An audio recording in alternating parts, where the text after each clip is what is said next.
بسم الله الرحمن الرحیم.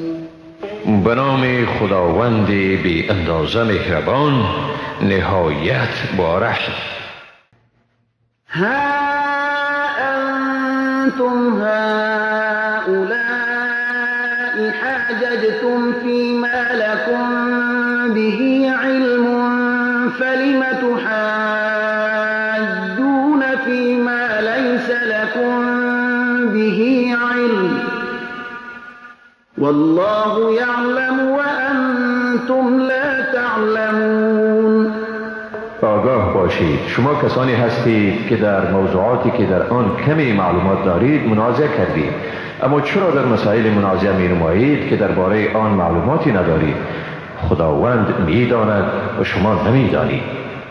ما كان إبراهيم يهوديا ولا نصرانيا ولكن كان حنيفا مسلما وما كان من المشركين.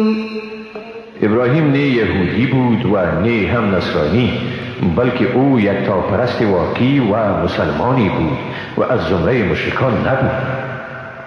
إن أولى الناس بإبراهيم للذين اتبعوه وهذا النبي والذين آمنوا والله ولي المؤمنين. بدون شک کسانی به ابراهیم نزدیکترند که از وی پیروی کردند و این پیامبر و مسلمانان نیز، و خداوند کارساز مؤمنان است.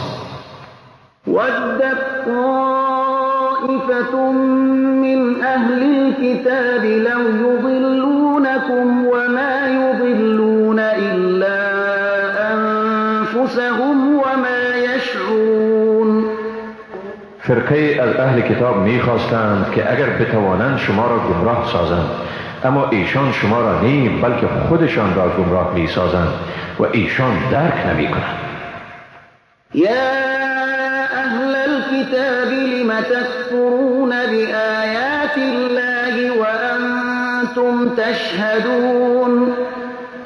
ای اهل کتاب، چرا از آیات خداوند انکار می‌ورزید در حالی که خود شما با آن گواه هستید؟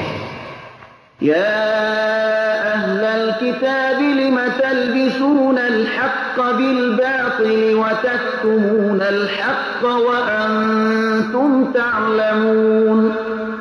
ای اهل کتاب، چرا حق را به باطل می‌آمیزید و حق را پنهان می‌کنید در حالی که می‌دانید؟